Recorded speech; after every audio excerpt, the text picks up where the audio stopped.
ওমা কি করছো? এরকম মোচার ধোকা করছি, এসো। আচ্ছা, এরকম প্রথমে জল দিয়ে দিলাম প্রেসারে, জল দিয়ে দিলাম। এবার মোচাগুলোকে ভালো করে ধুয়ে নিয়েছি। ধুয়ে দেখো, ও মোচা কাটার দরকার নেই তাই তো? না না কাটা না, আমি এটাকে আবার পাটায় বাটবো যে। ও আচ্ছা। একটু তেল দিয়ে দিচ্ছি, হ্যাঁ, নাহলে ওই উতলে পড়ে যায়। লবণ টবণ দেওয়ার দরকার না? লবণ দেবো না, দিয়ে একটা সিটি দিলে বন্ধ করে দেবো।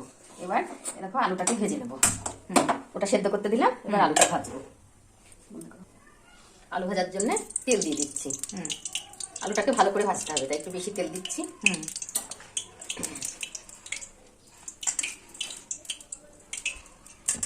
দেখো এবার আলুগুলো ছেড়ে দিচ্ছি।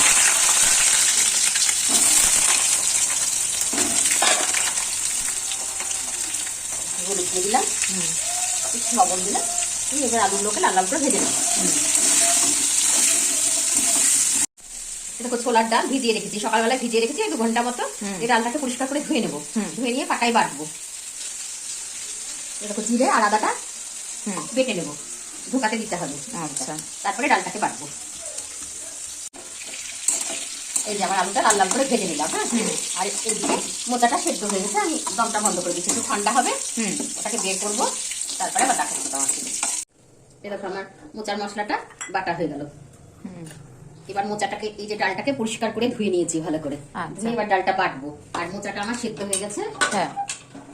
এই দেখো মোচাটাকেও বাটবো, মোচার জলটা এই যে একটু মোচাটাকে ধুয়ে নিচ্ছি, ঠিক আছে, কষ্টটা পেরিয়ে যাবে তাহলে। মোচার ধুয়ে দিয়েছিলাম, তা ওই সেদ্ধ করলাম পরে। মোচাটাকে জল ঝরাতে দেবো, ঠিক আছে? ঠিক আছে। আমি এবার ছোলার ডাল, এটা ছোলার ডাল, আচ্ছা, ছোলার ডালটা বাটবো। এটা একটু মোলাম করে বেটে নিতে হবে, যাতে মিক্সিতেও বেটে নিতে পারে, তো আমার এই পাটাতেই ভালো লাগে বাটতে। দেখো ডালটা বেটে নিলাম, হ্যাঁ। এবার মোচাটা জল ঝরাতে দিয়েছিলাম, দেখো চিপে নিচ্ছে একটু, মানে পুরো জলটা বের করে হ্যাঁ হ্যাঁ হ্যাঁ, পুরো জলটা বের করে নিয়ে আমি একটু পাটা এটাকে মোলাম করে নেবো, খুব মোলাম না, মোটামুটি করে নেবো। আচ্ছা,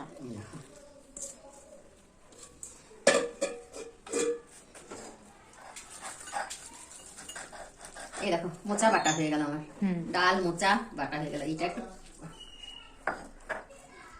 এই দেখো মোচা আর ডাল আমার সম পরিমাণ নিয়ে নিচ্ছি, হ্যাঁ। ডালটা অতটা নিলাম, মোচাটা অতটা দিয়ে এবার দেখো,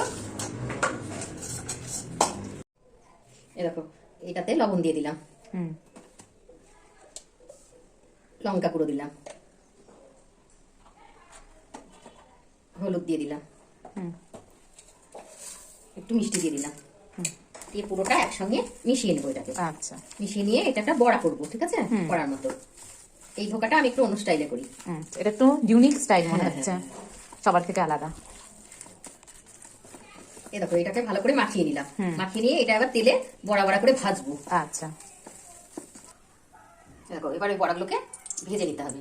এটা একটু বেশি লাগে সর্ষের তেল, আমি সর্ষের তেল দিয়ে করতে ভালোবাসি, আমার খুব ভালো লাগে সর্ষের তেল সবকিছু রান্না বান্না, টেস্টটা ভালো হয়। হ্যাঁ, এই দেখো হাতে এরকম করে নিচ্ছি, গোল গোল করে নিয়ে তেলে ভেজে নিচ্ছি। প্রত্যেকটা এরকম গোল গোল করে, যে যেমন মনে সাইজ করবে সেরকম করে ভেজে দিতে হবে কিন্তু।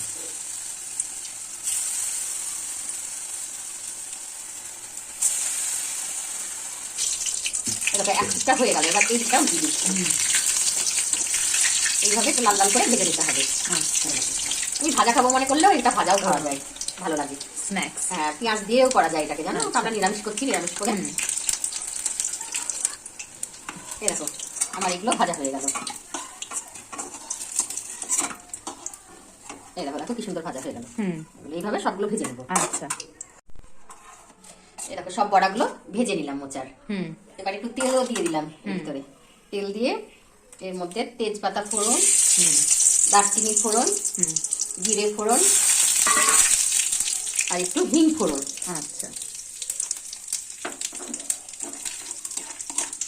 এর ভিতরে টমেটোগুলো দিয়ে দিলাম।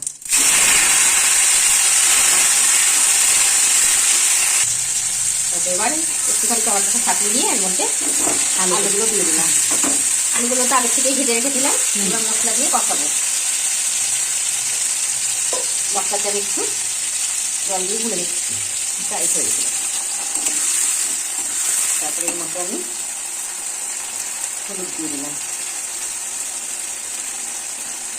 লঙ্কা দিব, লঙ্কাটাই ঝাল কম একটু বেশি করে। কাঁচা লঙ্কা দেবে না মা? না, কাঁচা লঙ্কা ওই পরে দেবো, একটু চলে তারপরে লবণ দিয়ে দিই। আচ্ছা, এবার গোটা কটা কাঁচা লঙ্কা দিয়ে দিলাম আর একটু মিষ্টি দিলাম। এটা কষানোর সময় একটু ঝাল ঝাল মিষ্টি মিষ্টি হবে। এটা যখন তেল ছেড়ে দেবে তখন জল দেবো। এরকম কি সুন্দর তেল ছেড়ে দিয়েছে, এরকম কালারটা খুব সুন্দর এসেছে। এবার আমি একটু জল দিয়ে দিচ্ছি। হিঙের খুব সুন্দর গন্ধ আসছে। এবার আমি এটা ফুটতে দেবো। আচ্ছা, ঢাকা দিয়ে দিলাম। এই দেখো আমার ঝোল ফুটে উঠেছে। আলুগুলোও তো ভাজা ছিল খুব ভালো করে, সেদ্ধ হয়ে গেছে। আচ্ছা, দিয়ে এবার আমি মোচারি ধোকা মানে বড়া ধোকা যাই বলে এগুলো আমি দিয়ে দিচ্ছি এর ভিতরে। একটু কিছুক্ষণ ফোটাবো।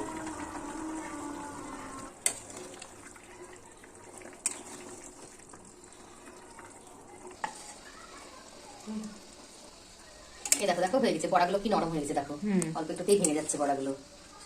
এর মধ্যে আমি এবার গরম মশলা বেটে রেখেছিলাম, হ্যাঁ আগে থেকে গরম মশলাটা দিয়ে দিলাম এর ভিতরে। আচ্ছা, আর একটু ঘি দিয়ে দিচ্ছি, ঘিটাকেও গলিয়ে রেখেছি আমি। ঘি আর গরম মশলা না দিলে এটা ভালো লাগে না খেতে, খুব টেস্টি হবে দেখবে। আর এরকম একটু ঝোল ঝোল রাখতে হবে, ঠান্ডা হয়ে গেলে এটা বসে যাবে, এটা জমে যাবে। আচ্ছা, দেখো কালারটাও দারুণ এসেছে না? বাহ, নিরামিষ। হ্যাঁ, খেতে ভালো লাগে নিরামিষ। সেটা তুমি ইচ্ছা করলে পেঁয়াজ দিয়েও করতে পারো, কিন্তু খুব খাটনি আছে মা এটা বানানোর। খেতে ভালো লাগে যে জিনিসগুলো সেগুলো তো একটু খাটনি করতেই হবে। তা তো হবেই। তুমি ডাল মোচা সব মিক্সিতে করে নেবে, তাহলে তোমার কত কষ্ট করতে হবে না, কিন্তু হাতে বাটার একটা আলাদা টেস্ট। এই যে আমার মোচার ধোকা হয়ে গেল, রেডি। খেয়ে বলবে কেমন হয়েছে। আর শিখতে পারলে তো হ্যাঁ, এবার থেকে তুমি করবে। ব্যাপারটা খুব কঠিন আছে, করতে করতেই সহজ হয়ে যাবে।